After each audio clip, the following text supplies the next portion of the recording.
Last Friday, Sarah told me she was hosting a small, casual get-together. "Just a few co-workers, nothing crazy," she said, her voice light and easy like it was no big deal. She practically pushed me out of the house, suggesting I go to my friend Mike's for the night.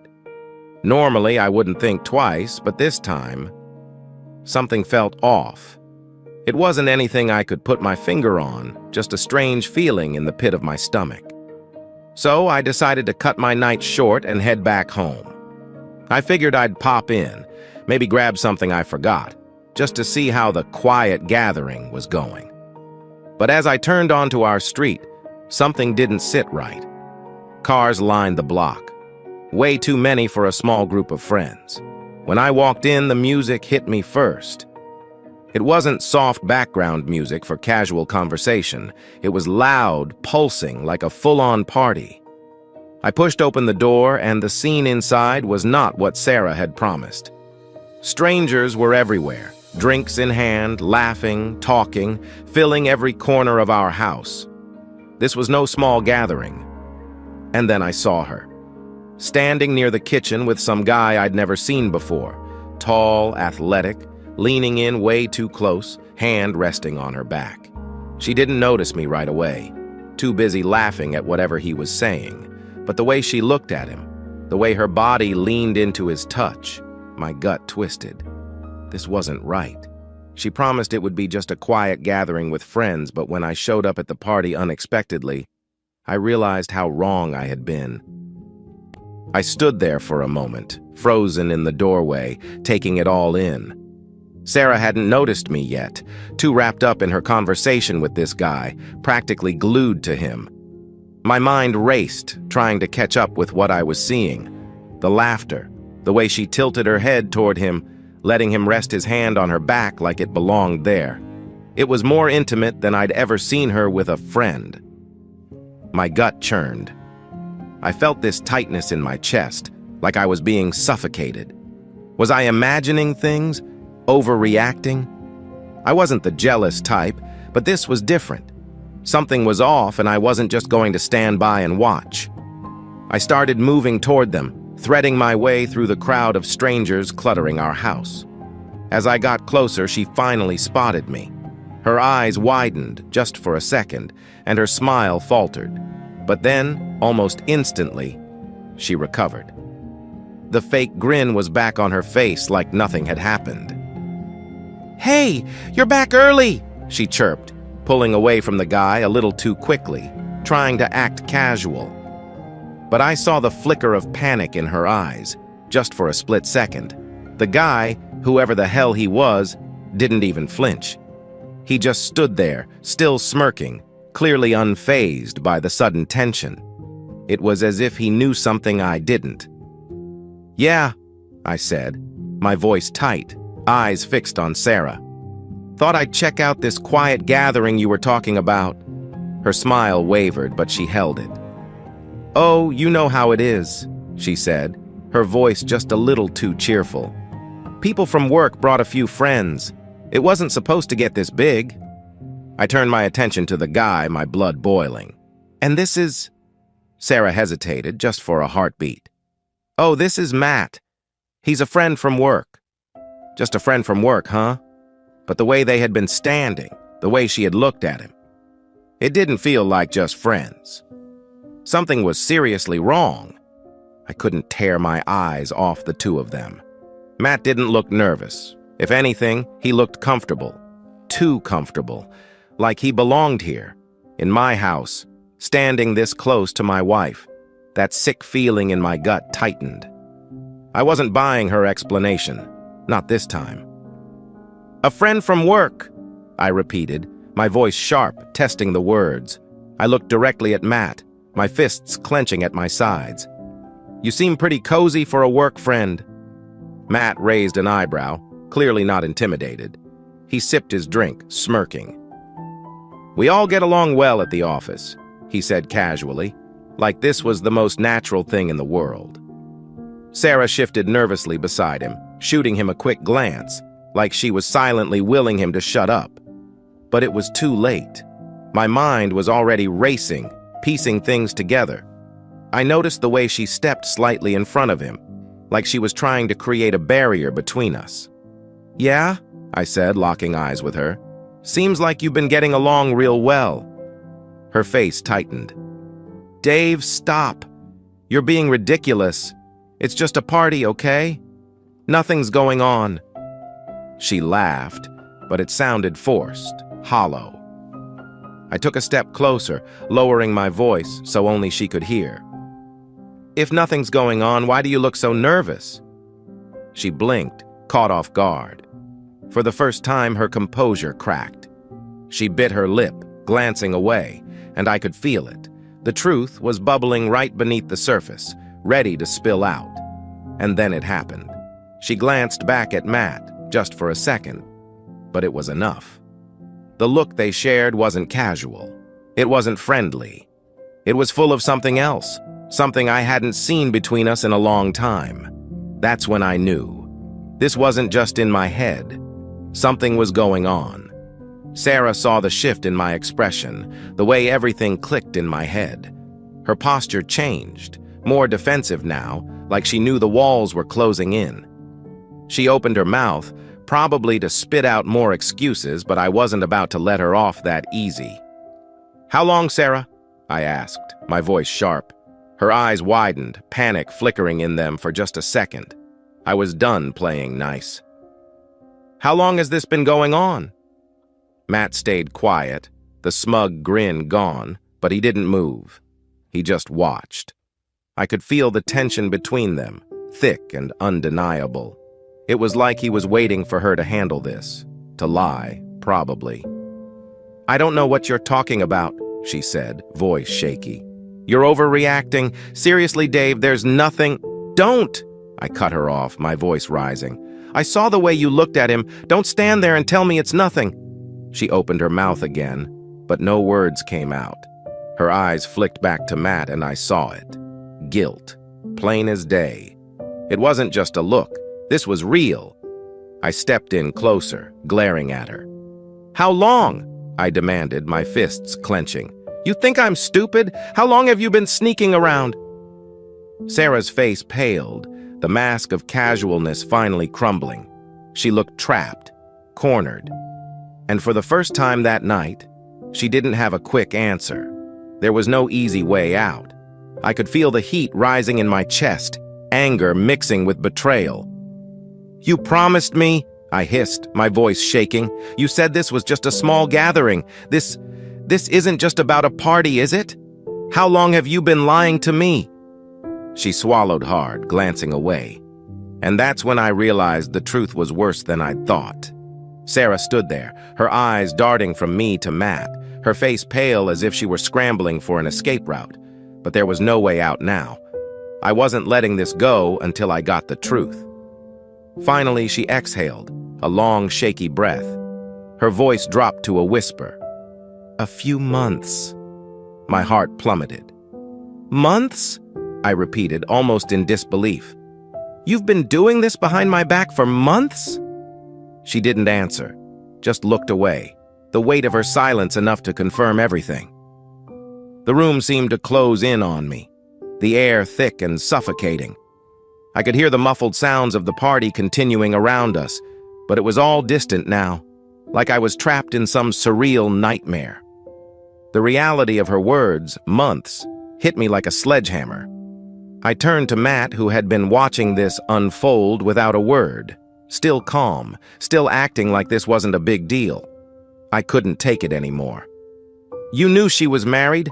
You knew about me," I snarled, stepping closer. "And you didn't give a damn, did you?" He shrugged, his tone infuriatingly casual. "Look, man, it's not that serious. Sarah and I were just having some fun. Nothing more than that." Fun. That word ignited something inside me. My blood boiled at the sheer disrespect, not just from him, but from her. This wasn't some casual fling. This was my marriage, my life. And to them, it was just a game. I turned back to Sarah, my voice shaking with anger. This is what you threw everything away for? A few months of fun? You betrayed me for this?" She flinched, But the guilt didn't come fast enough. She was still trying to hold on, still trying to make excuses. "Dave, I didn't mean for it to go this far," she stammered. "It wasn't supposed to be serious. I didn't want to hurt you." Too late, I thought. The damage was done, and there was no going back. Sarah's weak excuses only fueled the fire burning inside me. I couldn't believe what I was hearing. It wasn't supposed to be serious. The way she was twisting this, trying to downplay months of betrayal, was infuriating. She hadn't just broken my trust, she had shattered it. And now, standing here in front of me, she couldn't even own up to the destruction she'd caused. "It wasn't serious?" I spat, my voice rising. "You called cheating on me for months with this guy not serious? You've been lying to my face, acting like everything's fine, and now you expect me to just... what? Shrug it off?" Her face tightened, and for a moment I saw something.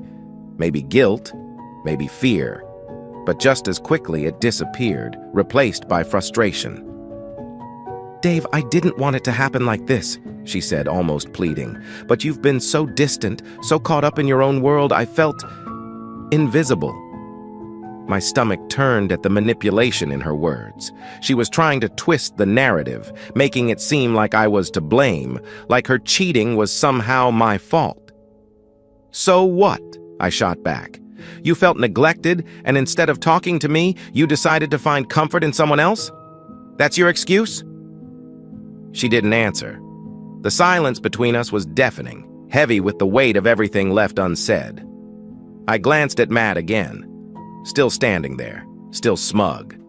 He wasn't the real issue here, though. It was her. She had let this happen.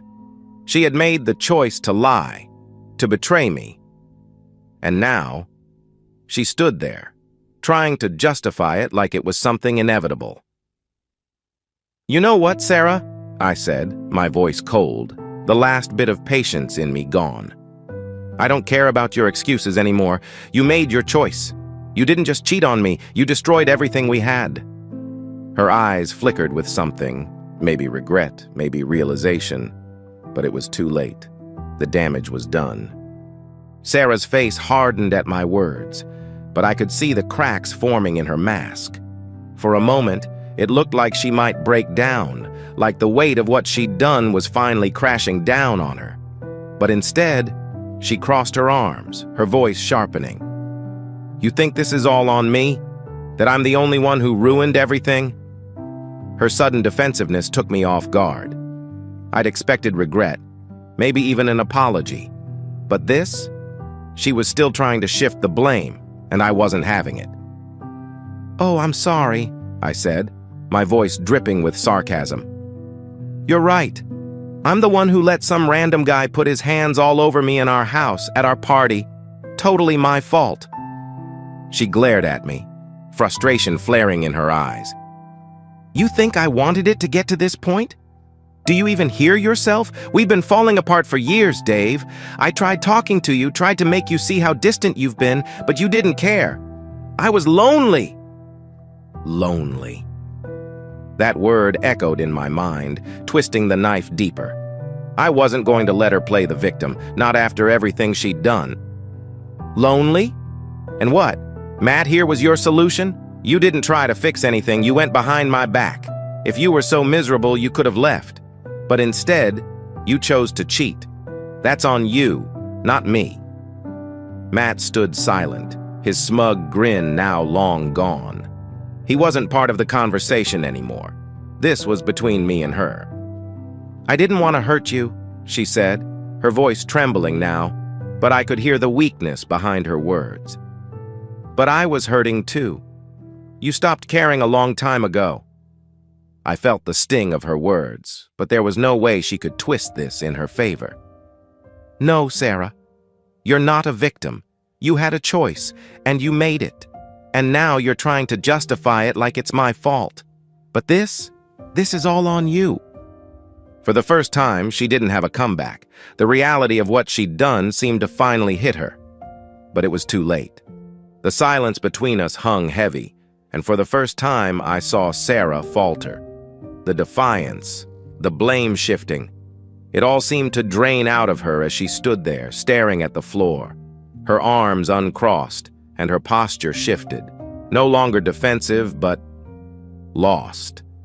Like she had no idea what to say next. And honestly, neither did I. But the anger still burned in me. It wasn't enough for her to just stand there, looking regretful now that everything was out in the open. I needed her to understand what she'd done, to face the damage she'd caused, to acknowledge that she was the one who ruined everything, not me. "You don't get it, do you?" I said, breaking the silence. My voice was low, shaking with the weight of everything I hadn't said. "You didn't just cheat on me, Sarah. You broke me. You made me question everything, every moment, every word, every memory. And you stand there acting like it was inevitable, like I'm the one who pushed you into this." She looked up at me then, her eyes filled with something I couldn't quite place. Regret, guilt, maybe even fear. But I wasn't sure if it was fear of losing me or fear of facing the consequences. "I didn't mean for it to get this far," she whispered. "I didn't plan any of this. I was just... I don't know, I was lost. And Matt, he was there." I scoffed, shaking my head in disbelief. "He was there." That's all it took? Some guy showing up and giving her attention? You really expect me to believe that? That it just happened? She opened her mouth to speak, but nothing came out. She knew there were no more excuses, no more lies she could tell. And for the first time that night, she seemed to realize the weight of what she'd done. But it was too late. I took a step back, the finality of it all hitting me. "I'm done," I said, my voice quieter now, but firm. "You can keep your excuses, your guilt, whatever. I'm done with this." I turned to leave, and this time she didn't stop me. As I turned to leave, something in Sarah shifted. For the first time that night, she stepped toward me, her voice breaking through the wall of silence. "Dave, wait," she called, her voice desperate now, cracking like the mask she'd been holding on to for so long. But there was nothing left to say. I paused at the door, not because I wanted to, but because some part of me needed closure. I needed her to feel the weight of this moment, to understand that this wasn't something she could just walk back from with a few sorry excuses and a sad look. "You don't get to do this," I said, my back still turned to her. "You don't get to stand there after months of lying and suddenly act like it matters to you now that I'm leaving. You made your choice, Sarah, and now you have to live with it." Her voice cracked again, weaker this time. I know I messed up, but we can fix this. We can..." I turned around, cutting her off with a look. "Fix this? You think there's anything left to fix?" I shook my head, disbelief and sorrow mixing in my chest. "You destroyed everything, Sarah. You took what we had and threw it away like it meant nothing. And now you want to fix it?" Tears welled up in her eyes, but I couldn't feel sympathy. Not anymore. I'd been wrecked by her betrayal, torn apart by the lies, the months of pretending everything was fine while she laughed and flirted with another man.